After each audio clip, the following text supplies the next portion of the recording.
안녕하세요 학생 여러분, 학년부장입니다. 중간고사가 끝난 시점에서 여러분들에게 전할 얘기들이 있어서 이렇게 또 녹화를 시작했습니다. 일단 중간고사 보느라고 너무 고생 많았고, 그 어느 때보다 열정적인 그리고 최선을 다하는 모습을 보여줘서 여러분들이 참 대단해 보였습니다. 중간고사 이후에 이제 여러분들이 많은 생각들이 들 텐데요. 일단 첫 번째로 시험 결과에 대한 생각을 많이 하겠죠. 여러분들 정오표도 받았는데 보면서 열심히 했는데 결과가 좋지 않았다고 생각하는 친구도 있을 거고, 너무 준비를 안 했다고 생각하는 친구도 있겠지만, 여러분들에게 중요한 거는 중간고사 결과가 아닌 1학년 1학기 결과입니다. 1학년 1학기 시험은 중간, 그리고 수행, 그리고 기말, 이렇게 총 3가지 영역에 합산이 돼서 1학기 결과가 나오기 때문에 중간고사가 끝났다고 해서 이제 뭐 다 끝났다 이런 생각은 하지 않았으면 좋겠고, 지금까지 해왔던 것처럼 이번 학기 잘 마무리할 수 있도록 최선을 다하면 좋을 것 같습니다. 여러분들은 이제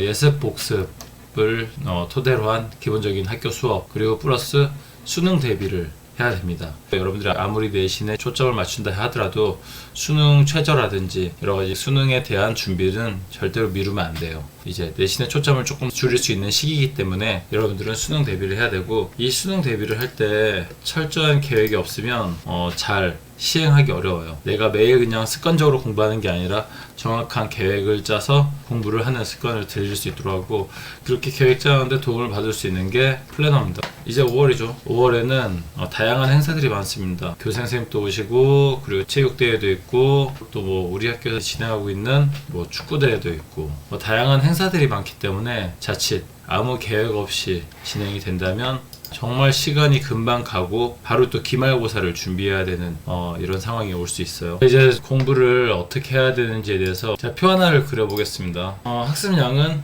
제일 높은 여기가 이 정도를 100%로 잡을게요. 시기는 중간고사, 기말고사, 그 이후에는 이제 방학이겠죠. 중간고사의 3주 전, 기말고사 3주 전, 이렇게 잡아볼게요. 이 빨간색은 내신, 이 녹색은 수능 준비라고 했을 때 사람마다 약간 차이는 있을 수 있겠지만, 기본적으로 내신 준비는 평상시에 항상 60% 정도 내신은 항상 공부합니다. 공부하다가 이제 3주 전에 확 올려서 90% 정도로 준비를 합니다.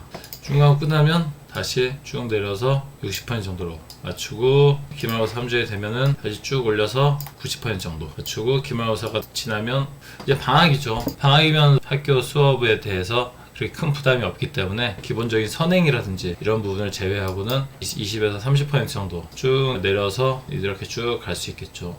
기본적으로 이런 그래프가 만들어져야 돼요, 내신은. 자, 그러면 수능은 어떻게 됐냐? 수능 준비는 평상시에 60% 정도의 내신을 하고 있었으니까 한 40% 정도 합니다. 했다가 이제 3주 전에는 10% 정도로 줄여야 돼요. 여기서 아예 안 하면 절대로 안 됩니다. 왜냐면 수능 준비는 문제에 대한 감각적인 부분, 사고적인 부분을 지속적으로 가져가야 되기 때문에 딱 안 하고 이런 식으로 가기보다는 양을 줄여서 짜투리 시간을 활용해서 그런 감각을 유지하는 게 중요해요. 그래서 중간고사가 끝나고 나면 다시 또 40% 정도로 올려서 쭉 가져갑니다.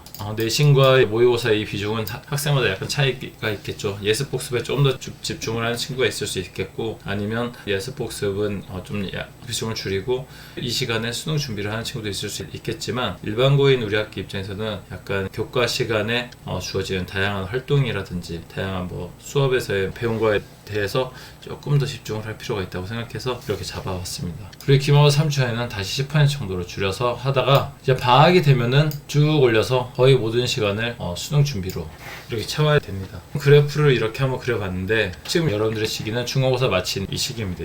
이 시기이기 때문에 학교 수업에 집중하면서 모의고사나 학업적인 역량을 키워나가야 되는 이 시기입니다. 이런 학업적 역량을 키우기 위해서 제일 좋은 방법이 바로 야간자율습이죠. 중간고사가 끝났다고 해서 마치 수능이 끝난 학생들처럼, 특히 1학년 학생들은 학년 초에 가졌던 마음이나 이런 부분이 해이해지는 경향이 있는데, 그러지 말고 처음 했던 것처럼 야간자율학습 시간에 참여하면서 학교에서 공부를 하는 이런 시간을 보내면 좋을 것 같아요. 그리고 특히 또 이 시기에 해야 하는 것들이 여러가지 비교과 활동입니다. 여러분들이 지금 수시 전형에 참가하기 위해서는 내신뿐만 아니라 기록이 중요한데, 이 기록을 잘 하기 위해서는 비교과 활동에 적극적으로 참가하는 게 좋고, 이제 5월, 6월 이렇게 학교에서 다양한 활동들이 시작될 거고, 안내가 될 거예요. 1학년 때는 다양한 경험들을 하면서 자신의 진로를 구체화하고 자신의 경험적인 역량을 좀 더 늘리는 게 되게 좋거든요. 그래서 학교에서 제공되는 다양한 활동에 적극적으로 참여하길 바랍니다. 학교에서 하는 여러 가지 활동을 또 참여하면서 어떤 기록을 남기느냐는 자기에게 달려있거든요.